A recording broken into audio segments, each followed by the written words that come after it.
ॐ श्रौत्रार्हन्ति चणैर्गुण्यैर्महर्षिभिर्हरिवन्तोष्टूयमानोऽप्यगुणो विभुर्विजयते तरां पूर्वार्धे कथितास्तुर्यपञ्चमाध्यायवर्तिनः प्रत्यया अथ कथ्यन्ते तृतीयाध्यायगोचराः। नमः सर्वेभ्यः श्रोतृभ्यः। अस्माभिः गतपाठे यद्यत् पठितं तद् एकवारं स्मरामः। वयं वैयाकरणसिद्धान्तकौमुदी इत्याख्यस्य ग्रन्थस्य तत्र लकारार्थप्रकरणं पठन्तः स्मः। प्रकरणस्य अस्य अस्माकं क्रमे तत्र प्रथमः पाठः गतपाठः प्रवृत्तः। अस्मिन् प्रथमे पाठे किमर्थम् इदं लकारार्थप्रकरणम् इति अस्माभिः किञ्चित् भूमिकारूपेण तत्र उक्तं। ततः अभिज्ञावचने लृट् इति प्रथमं सूत्रं तत्र पठितं। स्मृतिबोधिनि उपपदे भूत अनद्यतने धातोः लृट् स्यात् इति अस्य सूत्रस्य अर्थः दृष्टः। अभिज्ञा नाम स्मृतिः भवति इति तत्र अत एव अयं सूत्रार्थः लब्धः। अयं लृट् लङः अपवादः भवति। स्मरसि कृष्ण गोकुले वत्स्यामः इति उदाहरणं तत्र दृष्टम्। एवं बुध्यसे चेतयसे इत्यादि योगे अपि अयं लृट् भवति। तेषामपि प्रकरणादिवशेन स्मृतौ वृत्तिसम्भवात् इत्युक्तं। ततः न यदि इति अग्रिमं सूत्रम् अस्माभिः पठितम्। अस्य सूत्रस्य अर्थः दृष्टः। यत् अभिज्ञावचने लृट् इत्यनेन उक्तं तद् यद् इत्येतस्य शब्दस्य प्रयोगे सरि न भवति। अतः उदाहरणं तत्र दृष्टम्। अभिजानासि कृष्ण यद्वने अभुञ्ज्महि। अत्र यद् इत्येतस्य प्रयोगः अस्ति, अतः लृटः प्रयोगः न जातः। अभुञ्ज्महि इति लङ एव प्रयोगः जातः। तदनन्तरं विभाषा साकाङ्क्षे इति सूत्रम् अस्माभिः पठितम्। अस्य सूत्रस्य अर्थः दृष्टः। उक्तविषये लृड् वा स्यात् लक्ष्यलक्षणभावेन साकाङ्क्षश्चेद्धात्वर्थः इति पठितम्। ततः अस्य उदाहरणं दृष्टं। स्मरसि कृष्णवने वत्स्यामस्तत्र गाश्चारयिष्यामः। अत्र वासः लक्षणं भवति, चारणं लक्ष्यं भवति इत्युक्तम्। अर्थात् ज्ञाप्यं भवति क्रमशः। पक्षेत्र लङपि भवति। अतः स्मरसि कृष्णवने अवसाम तत्र गाः अचारयाम इति अपि पक्षे रूपं भवति इति उक्तम्। ततः तत्र उक्तं यच्छब्दयोगेऽपि न यदि इति बाधित्वा परत्वाद् विकल्पः भवति इति भाष्ये तथा प्रतिपादितम् अस्ति इत्युक्तम्। अतः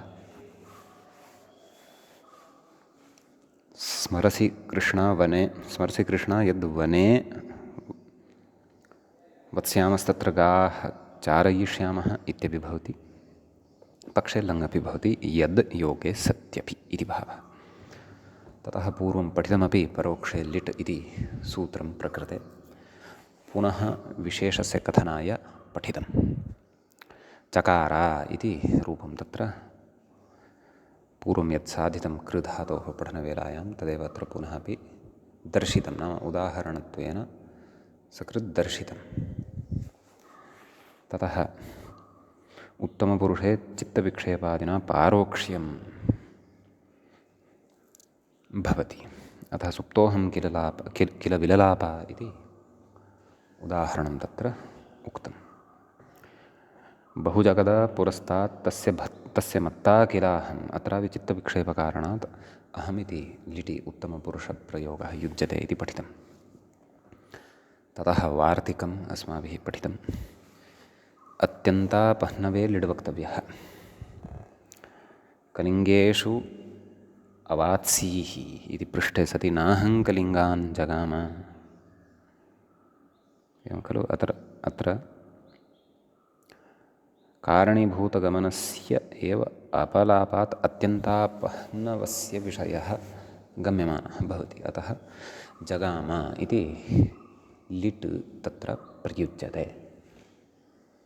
इति तत्र अस्माभिः पठितम्। एतद्वार्तिकगतविशेषः सर्वोऽपि पठितः। तत्र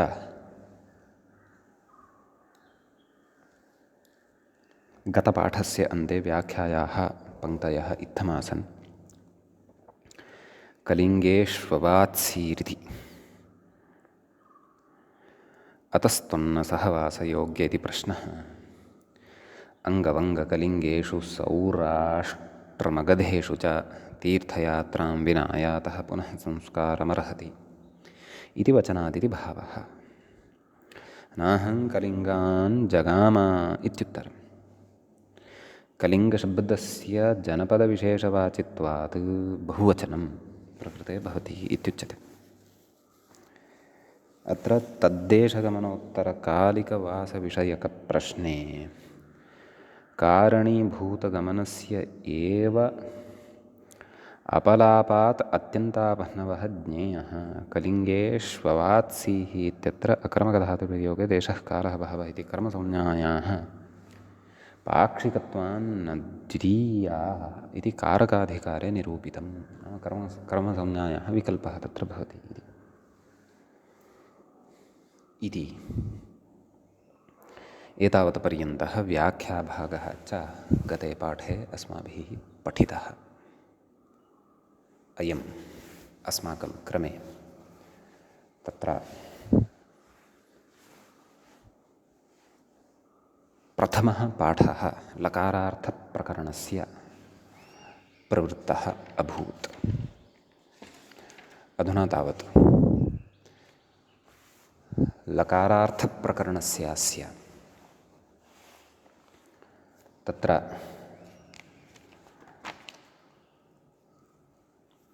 द्वितीयः पाठः अस्माकं क्रमे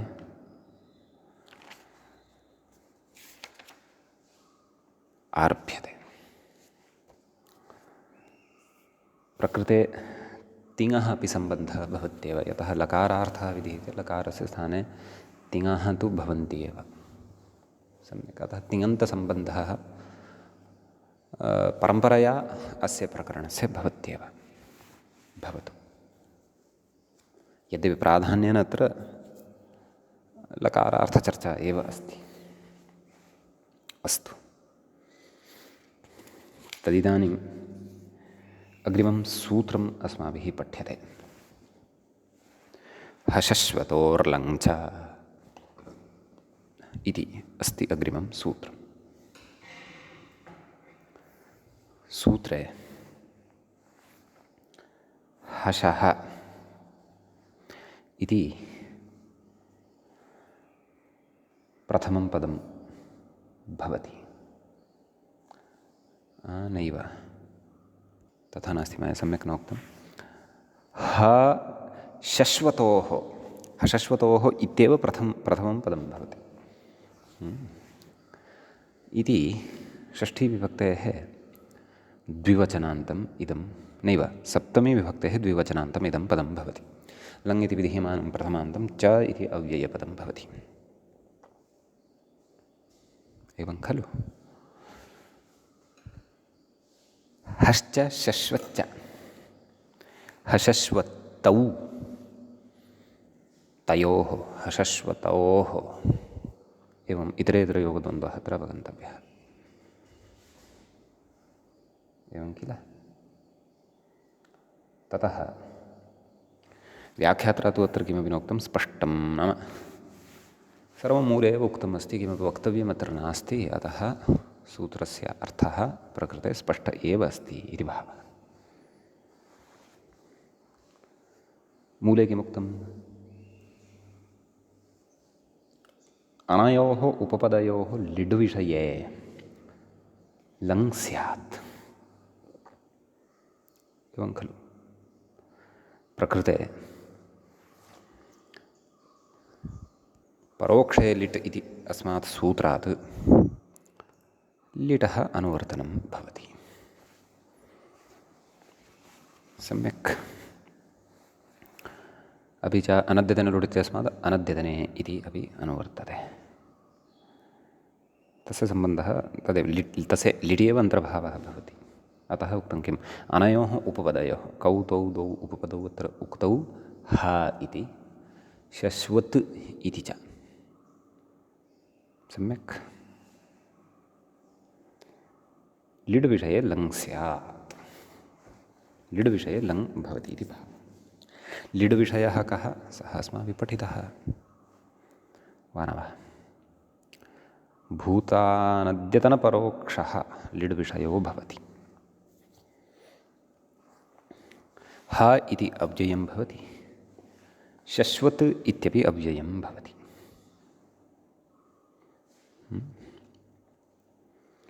मूले उदाह्रियते इति ह अकरोच्चकार वा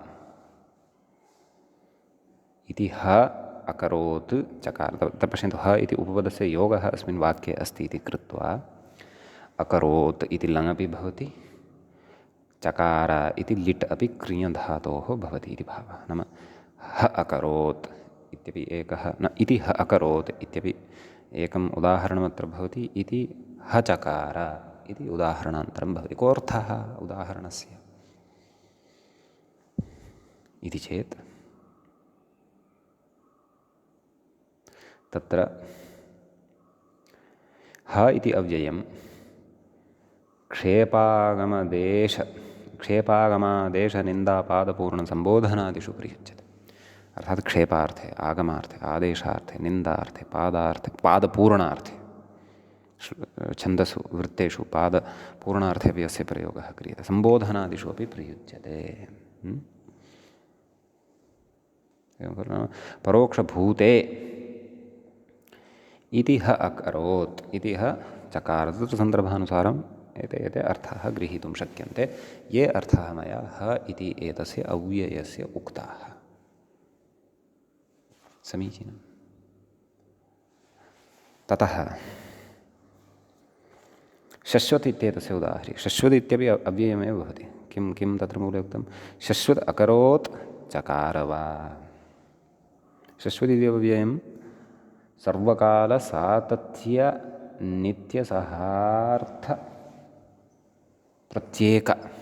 प्रत्येकादिषु, नाम सर्वकालार्थे, सातत्यार्थे, सार्थत्य नाम नैरन्तर्यं, नित्यार्थे, सहार्थे, प्रत्येकम् इत्येतस्मिन् अर्थे च शश्वदिति प्रयुज्यते।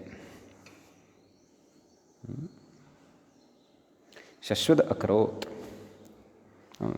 सातत्येन अकरोत्, सततम् अकरोत् चकार वा इति प्रकृते अनयोः उपपदयोः लिड् विषयः, परोक्षे लिट् इति विषयः यदि भवति तदा तस्मिन् विषये लङ् भवति, लिट् अपि भवति इति भावः।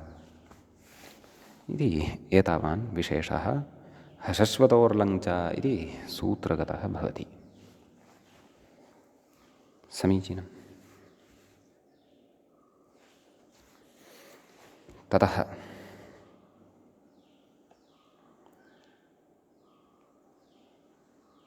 अग्रिमं सूत्रम् अधुना वयं पठामः। अग्रे सूत्रं वर्तते प्रश्ने चासन्नकाले इति अस्ति। तत्र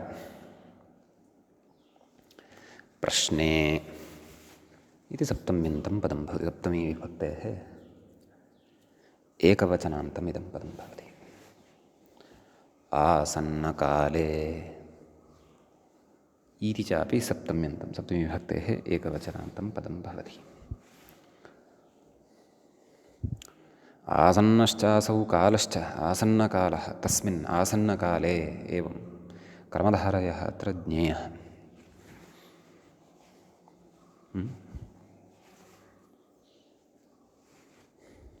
प्रकृते अनद्यतने लुट् इत्यस्मात् अनद्यतने परोक्षे लिट् इत्यस्मात् इति च सूत्रम् अत्र अनुवर्तते।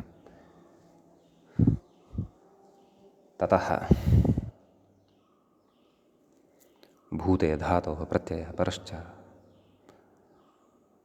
इति अत्र एते अधिकाराः अपि ज्ञेयाः। लिटः लङः च अपि अत्र सम्बन्धो भवति। अस्तु पश्यामः किमुच्यमानं वर्तते। आम् हर्षश्रुतोर्लङ् च इत्यतः लङ् परोक्षलिट् इत्यतः लिट् इत्यपि अनुवर्तते भावः। अस्तु व्याख्यातः वदति प्रश्ने इत्यनेन प्रश्नविषयः विवक्षितः इत्याह प्रष्टव्यः प्रश्नः।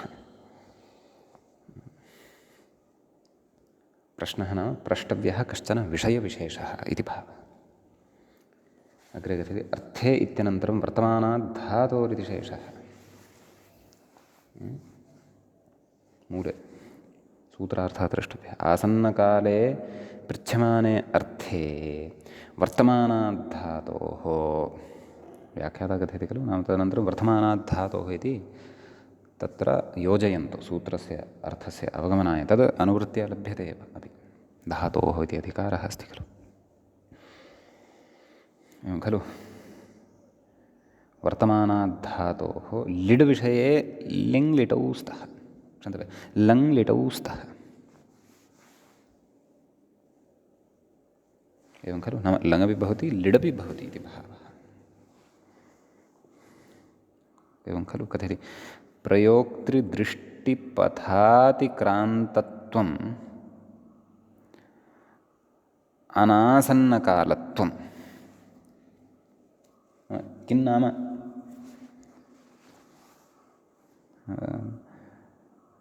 आसन्नकालत्वं। प्रकृते आसन्नकाले इत्युक्तं प्रश्ने च आसन्नकाले अनासन्नकालत्वम् इति नोक्तं खलु। एषः किं कथयति प्रयोक्तृदृष्टिपथातिक्रान्तत्वम् अनासन्नकालत्वम् इति कथयति। परन्तु अनासन्नकालत्वविषयः नास्ति खलु। अत्र तु आसन्नकालत्वविषयः वर्तते। तर्हि व्याख्यात्रा यदुक्तं तस्य विपरीतम् अत्र ग्राह्यं वा इति प्रश्नः उदेति। यतः व्याख्याता तु तत्र आसन्नकालत्वं न कथयन्नस्ति, अनासन्नकालत्वं कथयन्नस्ति। एवं खलु अस्माकं कृते आसन्नकालः कः इति खलु अपेक्षितमस्ति। अस्तु तथापि पश्यामः व्याख्यातुः अनुसारमपि पश्यामः। प्रयोक्तृत्वदृष्टिपथ प्रयोक्तृदृष्टिपथ नाम प्रयोक्ता यः वर्तते तस्य या दृष्टिः तस्याः दृष्टेः यः पन्थाः तस्य पथः अतिक्रान्तत्वं पथातिक्रान्तत्वम् अनासन्नकालत्वं नाम तस्य पथः अतिक्रमणं यत्र वर्तते तद् अनासन्नकालत्वं वर्तते। तर्हि अनासन्नकालस्य विपरीतम् आसन्नकालत्वम् इति स्यात् खलु। यतः अयं तु अनासन्नकालस्य परिभाषां कथयन्नस्ति। अस्तु इतोपि अग्रे अत्र अनासन्नकालः नाम कः इत्येतस्य ज्ञानाय सरलः प्रकारः इतोपि वर्तते। कः वृत्तौ तु पञ्चवर्षातीतकालः अनासन्नकालः इत्युक्तं। पुनः अनासन्नकालः प्रश्ने चासन्नकाले प्रश्ने च आसन्नकाले इत्येव खलु अस्ति। तत्त्वबोधिनीकारः किं कथयति पञ्चवर्षाभ्यन्तरम् आसन्नकालं पञ्चवर्षातीतं तु विप्रकृष्टकालमित्याहुः। पञ्चवर्षाभ्यन्तरे अतीतः यः कालः भवति सः कालः आसन्नकालः भवति। व्याख्याता किं कथयन्नस्ति बालमनोरमाकारः पञ्चवर्षातीतः कालः अनासन्नकालः। सत्यं सम्यगेव कथयन्नस्ति। यतः तत्त्वबोधिन्यां किं कथितं पञ्चवर्षातीतं तु विप्रकृष्टकालमित्याहुः। विप्रकृष्टं नाम दूरस्थकालं नाम अनासन्नकालं तर्हि आसन्नकालः कः पञ्चवर्षाभ्यन्तरः यः कालः वर्तते सः आसन्नकालः वर्तते इति भावः तर्हि व्याख्यात्रा यद् वृत्तेः विषये उक्तं नाम पञ्चवर्षातीतः अनासन्नकालः पञ्चभ्यः वर्षेभ्यः पूर्वम् अतीतः यः कालः सः अनासन्नकालः पञ्चवर्षाभ्यन्तरम् पञ्चवर्षाभ्यन्तरः आसन्नकालः यः पञ्चवर्षाभ्यन्तरः यः कालः सः तु आसन्नकालः इति भावः नाम इतः पूर्वं पञ्चवर्षेभ्यः आरभ्य इतः पूर्वं पञ्चवर्षाणि यतः आरब्धानि ततः आरभ्य एतावत् पर्यन्तं भूतविशेषः पञ्चवर्षात्मकः कालः आसन्नकालः इति सरलतया वक्तव्यं चेत् एवम् अवगन्तव्यम् विशेषस्तु उदाहरणे अपि स्फुटीभविष्यति उदाह्रियते मूले किम् अगच्छत् किम् जगाम किम् अगच्छत् किं लङ् अस्ति जगाम किं लिट् अस्ति नाम वर्षाभ्यन्तरे इतः आरभ्य गतपञ्चवर्षाभ्यन्तरे गमनं कृतवान् किं तादृश आसन्नकाले एव अयं लङ् अयं लिट् च युज्यते इति भावः कथयति अनासन्ने तु कंसञ्जगहन किं तदा लिडेव एवं खलु पञ्चवर्षेभ्यः अपि प्राक्तनः कालः सः अनासन्नकालः तथा चेत् तदा तु लिडेव लङ्न कंसञ्जगहन किम् इति भावः जघान हन् धातोः लिटि जघान इति भवति इति अस्माभिः पूर्वं विस्तरेण पठितम् अस्ति एव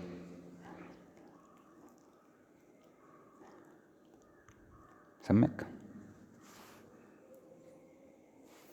ततः एतत् सूत्रगतः अयं विशेषः सम्पन्नः तर्हि किमायातं नाम इतः पूर्वं पञ्चवर्षात्मकं नाम तत्र प्रश्नात्मकः आसन्नकालः विवक्षितः यदि तदा लिडपि भवितुमर्हति लङ् अपि भवितुमर्हति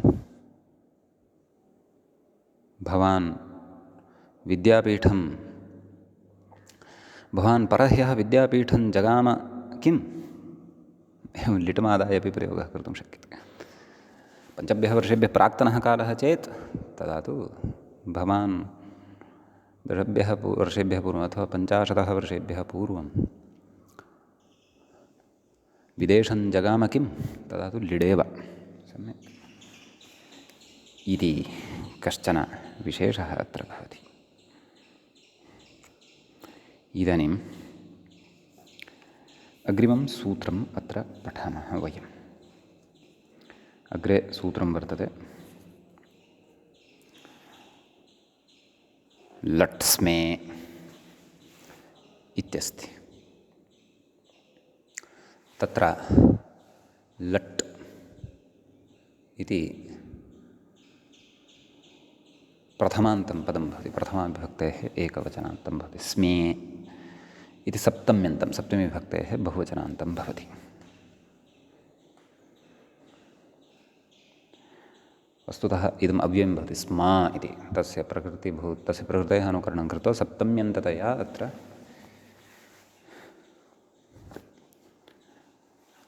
निर्देशः कृतः वर्तते धातोः अधिकारः वर्तते उपपदम् अपि सम्बध्यते सर्वं व्याख्याता कथयति तद्योगे लिड् विषये लट् स्यादित्यर्थः अनद्यतने इत्यतः अनद्यतने इत्यनुवर्तते परोक्षे लिट् सह परोक्षे इत्यनुवर्तते धातोः प्रत्ययः परश्च उपपदम् इत्यादिकं सर्वम् अधिकारवशात् अनुवृत्तिवशात् वा लभ्यते व्याख्याता उक्तः खलु सूत्रार्थः तद्योगे लिड् विषये लट् स्यात् कोऽर्थः तद्योगे नाम स्म इति अव्यययोगे स्म इति अव्ययं भूतकालद्योतकं भवति इति वक्ष्यते अग्रे व्याख्यात्रा वक्ष्यते तद्योगे लिड् विषये लट् स्यात् लट् इति प्रत्ययो भवति लकारोऽपि भवति लकारः इति नाम तु अस्ति एव प्रत्यय इति नाम अपि भवत्येव खलु एवं खलु तत्र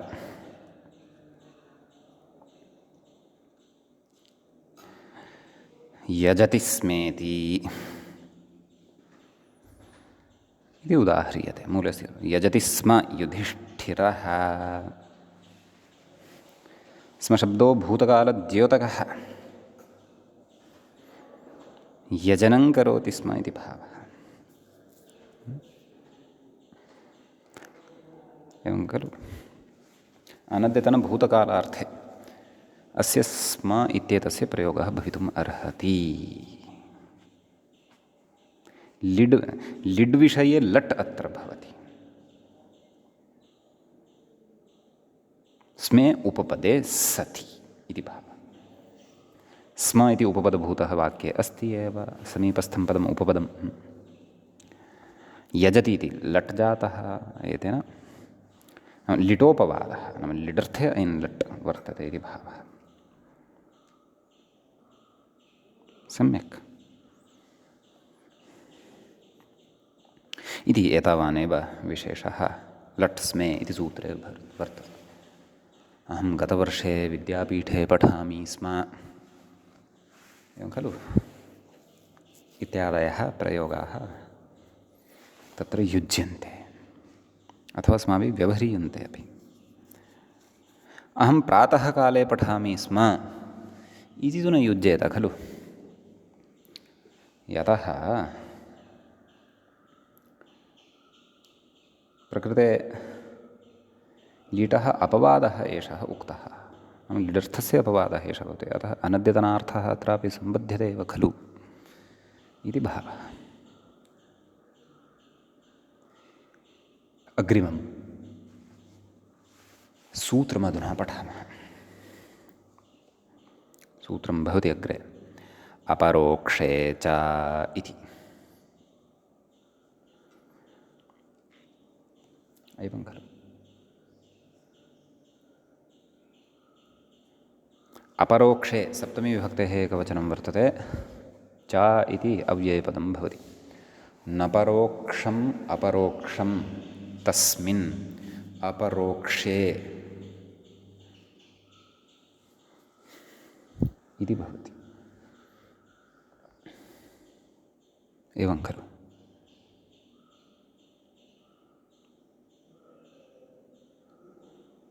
तत्र भूते अनद्यतने धातोः प्रत्ययः परश्च एतत् सर्वम् अनुवर्तते लट् स्मे इति च अनुवर्तते कः अर्थः कः मूले उक्तः अस्ति भूतानद्यतने लट् स्यात् स्मयोगे तर्हि लट् स्मे इति तु परोक्षार्थे सम्पन्नम् अपरोक्षे च इति अपरोक्षार्थे उच्यमानं वर्तते भूत अनद्यतने लट् स्यात् अनद्यतनभूते लट् स्यात् स्मयोगे एवं स्म पिता ब्रवीति एवमपि वक्तुं शक्नुमः एवं पिता ब्रवीति स्म एवमपि वक्तुं शक्नुमः एवं पिता स्म ब्रवीति एवमपि वक्तुं शक्नुमः स्म इति उपपदस्य निवेशः वाक्ये क्वचित् समीपे स्यात् इति तावदेव अत्र अपेक्षितम् एवं खलु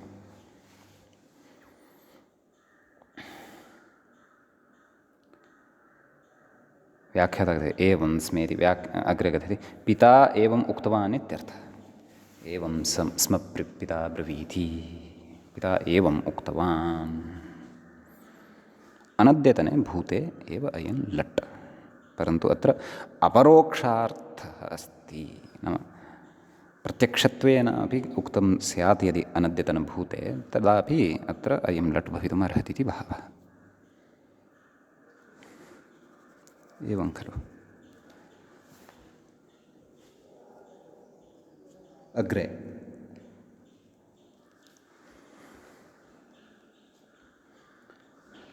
अग्रिमं सूत्रमधुना द्रष्टव्यं वर्तते अस्मिन् सूत्रे तु एतावानेव विशेषः आसीत् सूत्रं वर्तते अग्रे ननौ पृष्ठप्रतिवचने इति अस्ति ननौ इति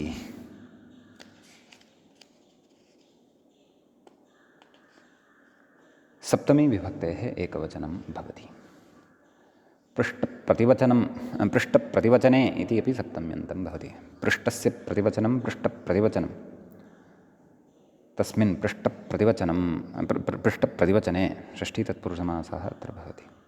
धातोः प्रत्ययः परश्च भूते इत्यादिकं सर्वमत्र सम्बध्यते, अनुवर्तते। तत्र व्याख्याता कथयति निवृत्तमिति मूले पश्यन्तु। अनद्यतने परोक्षे इति निवृत्तम्। अनद्यतने परोक्षे वा अत्र न सम्बध्यते इति भावः। कुतः कथयति व्याख्यानादिति भावः। नाम प्रयोगानुसारं तथा अत्र व्याख्यानं क्रियते, तद्व्याख्यानबलात् इत्थम् अत्र साध्यते इति भावः। नाम अनयोः पदयोः द्वयोः अननुवर्तनं साध्यते अथवा अननुवर्तनम् उच्यते इति भावः।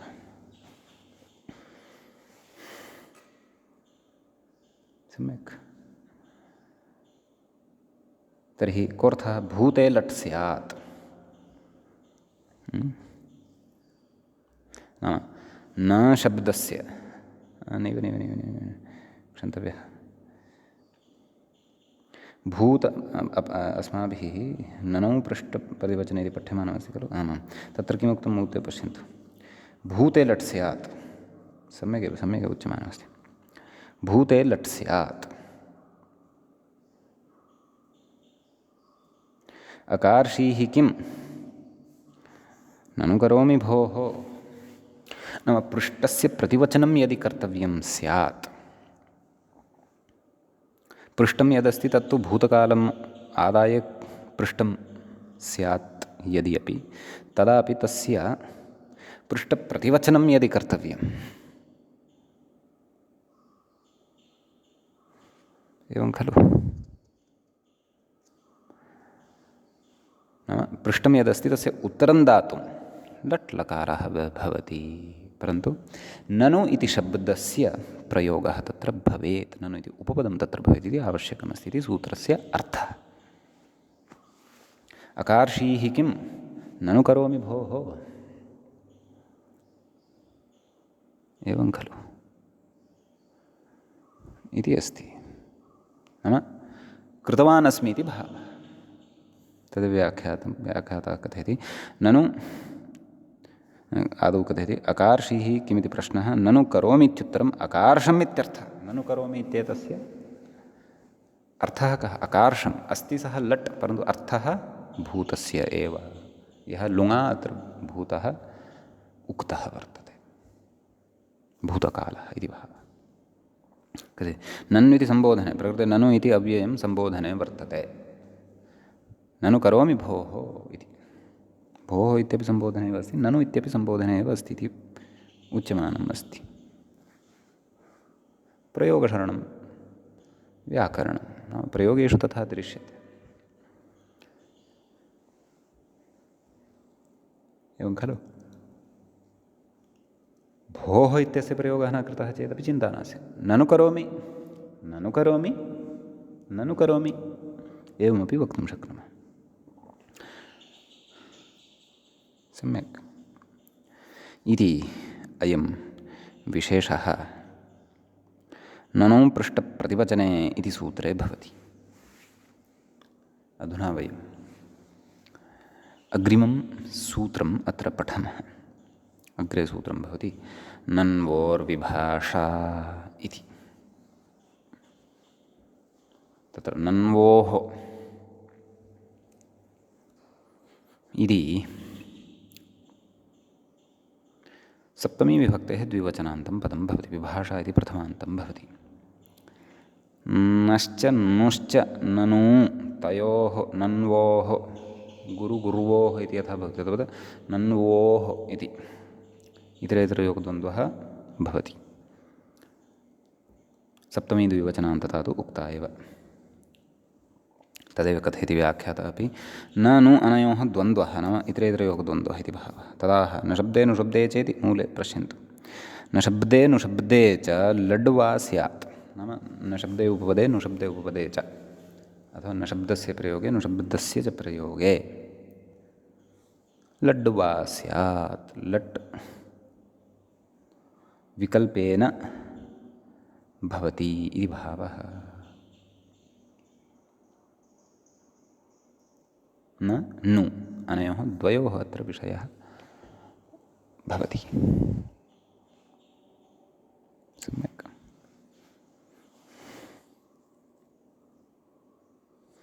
ततः अपि च अयं लट् भूतार्थवृत्तावेव भूते अपि च प्रतिवचने इत्यपि अत्र अनुवर्तते। ननु पृष्ठप्रतिवचने इत्यतः धातोः प्रत्ययः परश्च इति सर्वम् अनुवर्तते। व्याख्याता कथयति लड्वा स्यात् भूते इति शेषः, तद् व्याख्याता कथयन्नस्ति, न भूते इत्यस्य अनुवर्तनं भवति इति भावः। अकार्षीः किं व्याख्याता कथयति इति प्रश्नः। लुङ् अस्ति अत्र। अकार्षीः किं न करोमि, न इति अस्ति तत्र उपपदभूतम्, अथवा न इति शब्दः तत्र भवति। न करोमि नाकार्षमित्युत्तरं। न करोमि इत्यस्य अर्थः कः? नाकार्षम्, एवं खलु। विकल्पेन भवति, अतः पक्षे अत्र यथा यथम् अन्यः लकारः अपि भवितुमर्हति। अकार्षमिति लङ् अपि भवत्येव। न करोमि नाकार्षम्, एवं खलु। अहन्नु करोमि अहन्न्वकार्षम्, नु इति निश्चयार्थे अपि प्रयुज्यते अव्ययं। न इति तु निषेधे अस्ति एव, नु इति निश्चयार्थे अपि प्रयुज्यते। पुनः नाम तत्रापि प्रश्नस्य अनुषङ्गः भवति। नाम अकार्षीः किम्, अहन्नु करोमि अहन्वकार्षम्, अर्थात् कृतवान् भोः, निश्चयेन कृतवान् इति भावः। तदेव व्याख्याता कथयति अहन्नु करोमि अहन्वकार्षञ्च तर्केनु स्यात्, तर्कार्थे अपि नु इति भवति इत्यमरः। एवं खलु। अतः अयं लट् विकल्पेन अत्र विधीयते। पक्षे स एव लकारः यः प्रश्ने प्रयुक्तः इति भावः। अतएव नन्वोर्विभाषा इत्युक्तं खलु। विभाषा अयं लट् भवति इति। लटः अभावपक्षे कः इति तु नोक्तं सूत्रेण। अतः प्रश्ने यः लकारः अकार्षी इति लुङ् प्रयुक्तः स एव अत्र पक्षे अपि प्रयोक्तव्यः इति सद्यः भवतु। अग्रे कश्चन विशेषः यास्यत् चेत् द्रक्ष्यामः। सम्यक्। इति एतावान् विशेषः अस्मिन् सूत्रे भवति। इदानीम् अग्रिमं सूत्रम् अस्माभिः पठनीयं वर्तते। अग्रे सूत्रञ्च दृश्यते। पूरिलुङ् चास्मे इत्यस्ति। तत्र अष्टाध्याय्यामपि साक्षात् अव्यवहितम् अग्रिमम् इदं सूत्रं भवति। पूरिलुङ् चास्मे। तत्र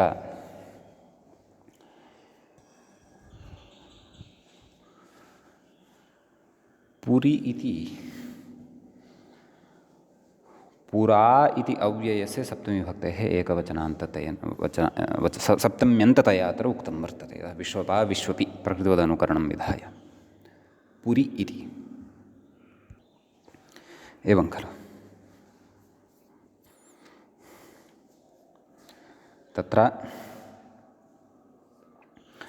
लुङ् पुरि इति सप्तमे लुङ् इति विधीयमानं प्रथमान्तं च इति अव्ययम् अस्मे इति सप्तम्यन्तं पदं भवति। एवं खलु।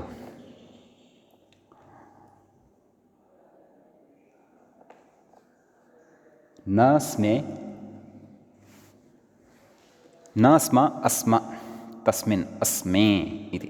अयं स्मः स एव यः पूर्वं पठितः अस्माभिः लट्स्मे इत्यादिषु। ततः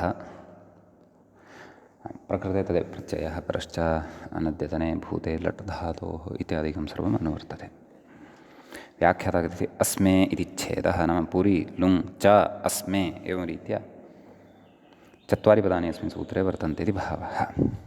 कथयति पुरेत्याकारान्तम् अव्ययं पुरा प्रागर्थे एवं खलु अव्ययं पुरा इति प्रयुज्यते खलु पुरिति तस्य सप्तम्येकवचनम् आत् इति योगविभागादाल्लोपः क्व आतो धातोः इत्यत्र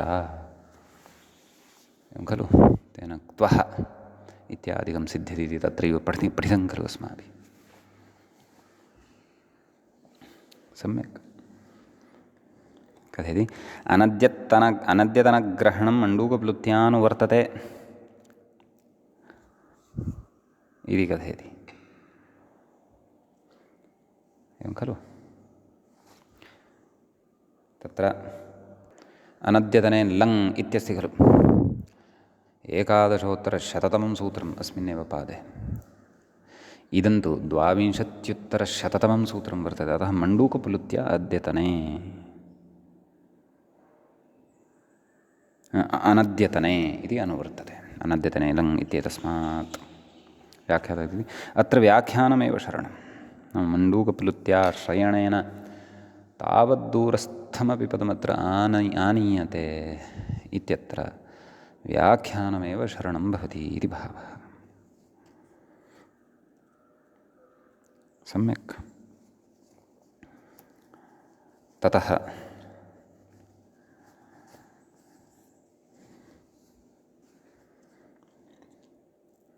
चाल्लडिति मूले उक्तं खलु परन्तु ततः पूर्वं सूत्रार्थः द्रष्टव्यः तर्हि पुराशब्दयोगे भूत अनद्यतने विभाषा लुङ् स्यात् विभाषा लुङ् चाल्लट् न तु स्मयोगे नाम पुराशब्दस्य योगः यदि वाक्ये अस्ति तदा भूत अनद्यतनकालार्थे लुङपि भवति लडपि भवति परन्तु स्म इत्यस्य प्रयोगः वाक्ये न भवेत्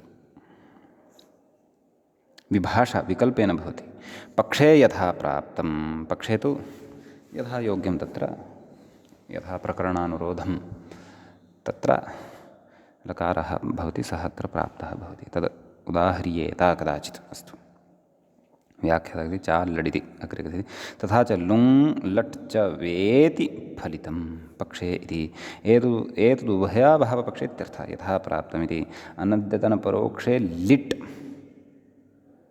परोक्षत्व अविवक्षायां तु लङ् इत्यर्थः नाम पक्षे तत् अनद्यतनपरोक्षे परोक्षभूते लिट् अपि प्राप्तः भवति लङ् अपि प्राप्तो भवति इति भावः यत्र अयम् एतत् सूत्रेण यस्मिन् पक्षे लुङ् लट् च न भवतः तत्र इति भावः एवं खलु ततः उदाह्रियते वसन्तीः पुरा छात्रा अवात्सुः अवसन् ऊषुर्वा एवं खलु सर्वस्यापि अत्र अर्थः कः नाम अत्र पुरा छात्राः वासं कृतवन्तः इति भावः अतः प्रकृतसूत्रेण पुरा इत्येतस्य योगः अस्ति एव प्रकृतसूत्रेण प्रकृते लटः अपि विधानं दृश्यते वसन्ती इति वसधातोः छात्र अवात्सुः इति लुङः अपि विधानं वर्तते रूपसिद्धिः पूर्वं पठिता अस्ति अस्माभिः अवसन् इति लङ् अस्ति सम्यक् पक्षे लिडपि भवति ऊषुः इत्यपि अनद्यतनपरोक्षभूते लिट् परोक्षत्व अविवक्षायां तु लङपि भवति अवसन् इति अतः 4 वाक्यानि अत्र भवन्ति किं वसन्तीः पुरा अत्र छात्राः वसन्ति पुरा इह अत्र नाम इह अर्थात् अत्र समानः अर्थः पुरा इह छात्राः अवात्सुः पुरा इह छात्राः अवसन् पुरा इह छात्राः ऊषुः इति 4 लकारैः प्रयोगः अत्र सम्भवति किञ्चित् परोक्षत्वम् अपरोक्षत्वं लङः लिटः च विषये चिन्तनीयं तावदेव अन्यथा अनद्यतनपरोक्षकालः तु सर्वत्र अपेक्षितः एव भवति समीचीनम् ततः व्याख्याता कथयति अभिज्ञावचने इत्यारभ्य एतदन्ताः नाम किमन्ताः पुरिलुङ्चास्मे विधयः तृतीयस्य द्वैतीकाः नाम तृतीयस्य पादस्य तृतीयस्य अध्यायस्य द्वितीयपादस्थाः इति भावः तृतीयस्य द्वैतीकाः अग्रे कथ्यते अथ तृतीयस्य तार्तीकाः विधयो वक्ष्यन्ते इदानीं तृतीयाध्यायस्य तत्र तृतीयपादस्य विधयः लकारार्थसम्बद्धाः वक्ष्यन्ते इति भावः परन्तु अग्रे प्रवेशात् पूर्वम् अस्माभिः पुरिलुङ्चास्मे इति एतत् सूत्रगतप्रत्युदाहरणविचारः अथवा दलकृत्यविचारोऽपि कर्तव्यः मूले तत्र कथ्यते अस्मे किं यजति स्म पुरा अत्र स्म इत्यस्य योगः वर्तते अतः लडेव भवति पुरा इत्यपि अस्ति परन्तु स्म इत्यपि अस्ति अतः लडेव अत्र भवति इति भावः अन्ये लकारः न भवन्ति इति भावः सम्यक् इदानीं तदेव किमुक्तं तृतीयस्य तार्तीकाः नाम तृतीयाध्यायस्य तृतीयपादस्य विधयः अधुना उच्यन्ते इति भावः सम्यक् तत्र तृतीयाध्यायस्य प्रथमं सूत्रं भवति उणादयो बहुलं तदग्रे कृत्सु पठिष्यते भूते दृश्यन्ते तदपि तत्रैव पठिष्यते भविष्यतिगम्यादयः तदपि तत्रैव पठिष्यते यावत् पुरानिपातयोर्लटु इत्यत आरभ्य अधुना अग्रे सूत्राणि अस्माभिः पठनीयानि वर्तन्ते इदानीं प्रकरणसमाप्तिं यावत् नाम लकारार्थप्रकरणसमाप्तिं यावत् तु न अग्रे एकं सूत्रमायास्यति धातुसम्बन्धे नैव शकिलिङ् च इति सूत्रं यावत् तृतीयाध्यायस्थानि सूत्राणि कानिचन वक्ष्यन्ते लकारसम्बन्धीनि तथा धातुसम्बन्धे प्रत्ययाः इति तृतीयाध्यायस्य चतुर्थपादस्थ कतिपयानि सूत्राणि अग्रे वक्ष्यन्ते सम्यक् इति इदानीं वयं पादान्तरं प्रविष्टाः इति व्याख्यात्रा सूचना दत्ता मूलेऽपि सूचयन्नस्ति एव किं कथयति भविष्यतीत्यनुवर्तमाने इति व्याख्याता मूले तु अस्ति एव नाम अनुवृत्तिः विशेषेण सूचिता यतः पादान्तरं वयं प्रविष्टाः इति कारणात् कथयति व्याख्याता भविष्यतिगम्यादयः इति सूत्रादिति भावः सूत्रं पठ्यते व्याख्याता इङ्गितं करोति यावत् पुरा मूले पश्यामः यावत् पुरा निपातयोर्लट् इत्यस्ति सम्यक् अत्र यावत् च पुरा च यावत् पुरौ व्याख्याता कथयति यावत् पुरा इति द्वे पदे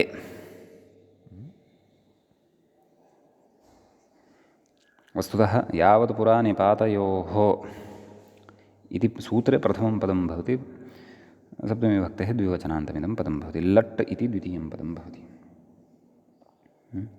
यावच्च पुरा च यावत् पुरौ तौ निपातौ यावत् पुरा च निपातौ च यावत् पुरा च एतौ निपातौ च एवं कर्मधारयः कर्तव्यः यावत् पुरा निपातौ तयोः यावत् पुरा निपातयोः नाम यावत् इति पुरा इति च इति एतद्द्वौ यौ निपातौ तयोः सप्तमी द्विवचनान्तं भवति तयोः उपपदयोः सत्वोः इति भावः सतोः इति भावः भविष्यतिगम्यादयः इत्यनेन भविष्यति इति अनुवर्तते तद् उक्तमेव धातोः प्रत्ययः परश्च इत्यादिकम् अन्यदपि अत्र सम्बध्यते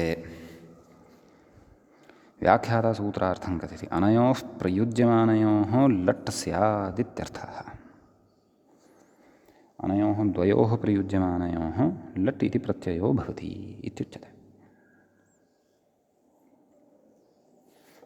एवं खलु कथयति लुडादेरपवादः। लुडादिः अन्यः यदि अत्र प्राप्यमाणः भवति सः अत्र न भवति इति भावः। एवं खलु। अग्रे उदाह्रियते। यावद् भुङ्क्ते पुरा भुङ्क्ते इति।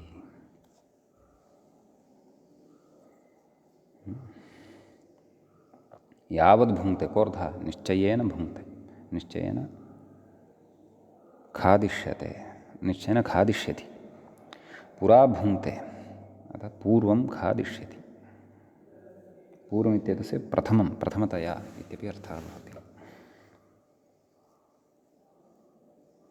व्याख्याता कथयति निश्चयं द्योतयत् इति मूले पश्यन्तु।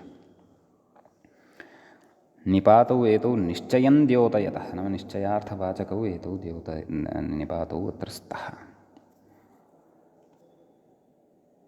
यद्यपि पुरा इति कालविशेषवाचकम् अव्ययं, तथापि अत्र प्रकृते पुराभक्षणस्य निश्चयत्वम् अत्र द्योत्यते इति भावः। तत्र कोशप्रमाणमपि ददाति व्याख्याता। यावत्तावच्च साकल्ये अवधौ माने अवधारणे इत्यमरः। यावत् इत्येतस्मिन् विषये अत्र कथयन्नस्ति एषः। पुरा इत्यनेनापि निश्चयः गम्यमानः भवति प्रथमभक्षणत्वस्य इत्यपि अत्र उच्यमानम् अस्ति एव। सम्यक्। अग्रे कथयति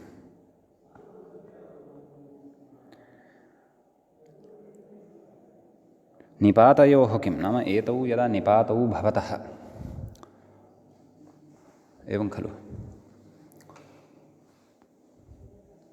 तत्र प्राग्रीश्वरान् निपाताः,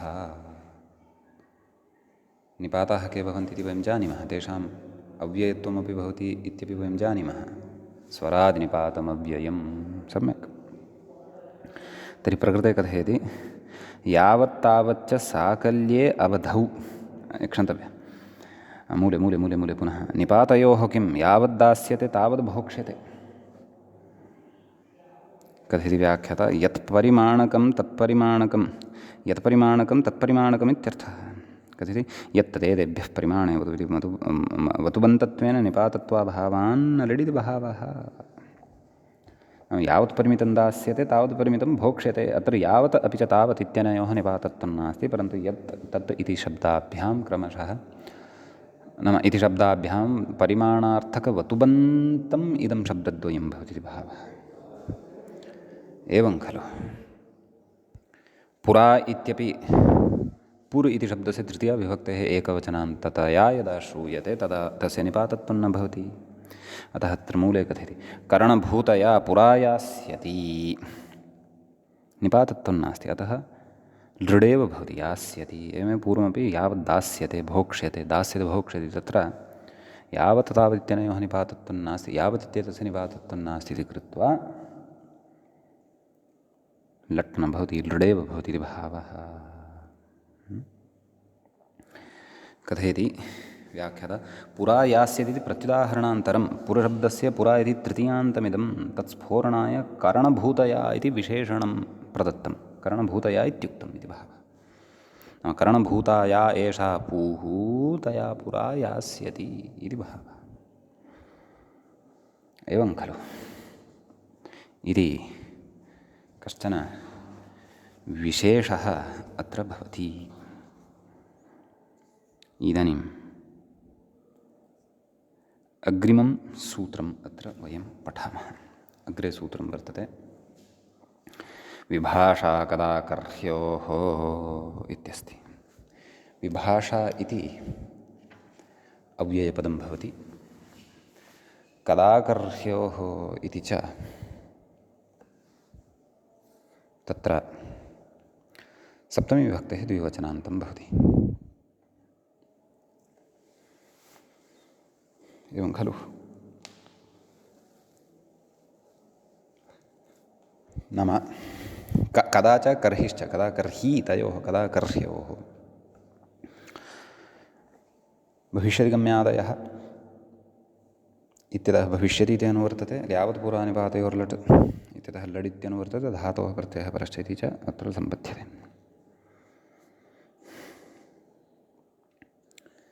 मूले कथयति, सूत्रार्थं कथयति, भविष्यति लड् वा स्यात्। व्याख्याता कथयति भविष्यति लड् वा स्यात् इति शेषपूर्णं, नाम कदा अथवा कर्हि इति अनयोः उपपदयोः सत्वोः, नाम वाक्ये यदि एतद्द्वये किञ्चन एकं पदं प्रयुक्तं भवति यदि, तर्हि तत्र धातोः लट् प्रत्ययः भवति इति भावः विकल्पेन भवति। पक्षे यथा यथं लृट् लकारसम्बद्धाः प्रत्ययाः भवन्ति एव। कथयति लडभावपक्षे लुट् लृटौ यथा प्राप्तं भवतः इति भावः। तदाह कदा कर्हि वा भुङ्क्ते भोक्ष्यते भोक्ता वेति। एकेन वाक्येन सर्वाणि अपि उदाहरणानि उक्तानि। पश्यन्तु, कदा कर्हि वा भुङ्क्ते नाम कदा भुङ्क्ते, कर्हि भुङ्क्ते, एवं खलु। कर्हि इत्येतस्य स एव अर्थः या कदा इत्येतस्य अर्थः भवति। एवं खलु।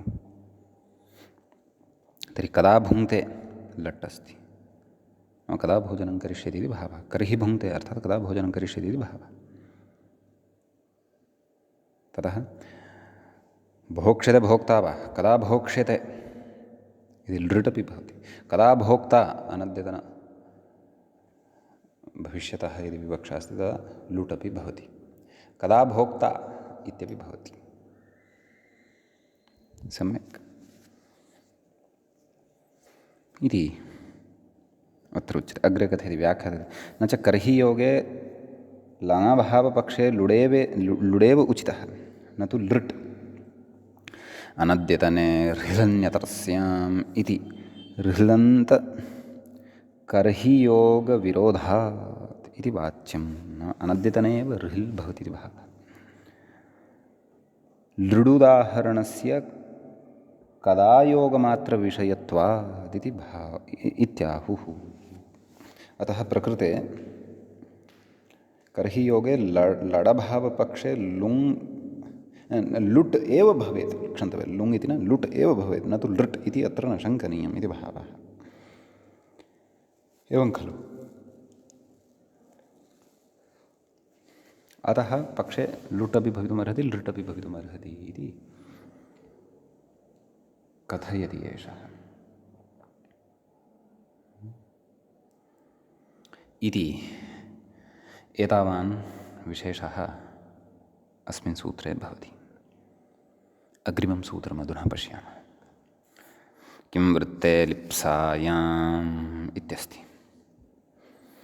किं वृत्ते इति सप्तमी विभक्तेः एकवचनान्तं भवति। किमः वृत्तं किं वृत्तं तस्मिन् किं वृत्ते लिप्सायाम् इति सप्तम्यन्तं पदं भवति। एवं खलु। किमः वृत्तं किं वृत्तम् इति षष्ठी तत्पुरुषसमासः भवति। लब्धुम् इच्छा लिप्सा तस्यां लिप्सायां। सम्यक् व्याख्याता कथयति, किं शब्देन वृत्तं निष्पन्नं किं वृत्तम् इति अभिप्रेत्याह विभक्त्यन्तम् इति। अत्र किं किम् अनुवर्तते तदपि द्रष्टव्यं। भविष्यतिगम्यादयः इत्यतः भविष्यति इत्यनुवर्तते। यावत् पुरानिपातयोर्लट् इत्यतः लट् विभाषा कदा कर्योः इत्यतः विभाषा धातोः प्रत्ययः परश्च इत्यादिकं सम्बध्यते। तत् सुष्ठु बुद्धौ स्थापनीयम्। सम्यक्। विभक्त्यन्तमिति मूले पश्यन्तु। किं वृत्तं विभक्त्यन्तम्। एवं खलु। अत्र किं नाम किं वृत्तम् इत्येतस्मिन् विषये वयं पुनः अग्रिमपाठे चर्चां करिष्यामः।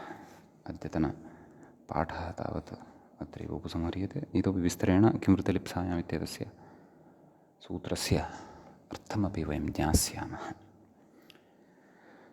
मङ्गलं कुर्मः।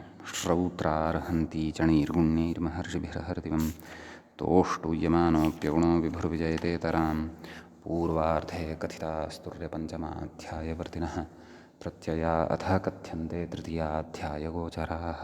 एवञ्च लकारार्थप्रकरणस्यास्य अस्माकं क्रमे द्वितीय एष पाठः सम्पन्नताङ्गतः। नमः सर्वेभ्यः श्रोतृभ्यः भवद्भ्यः।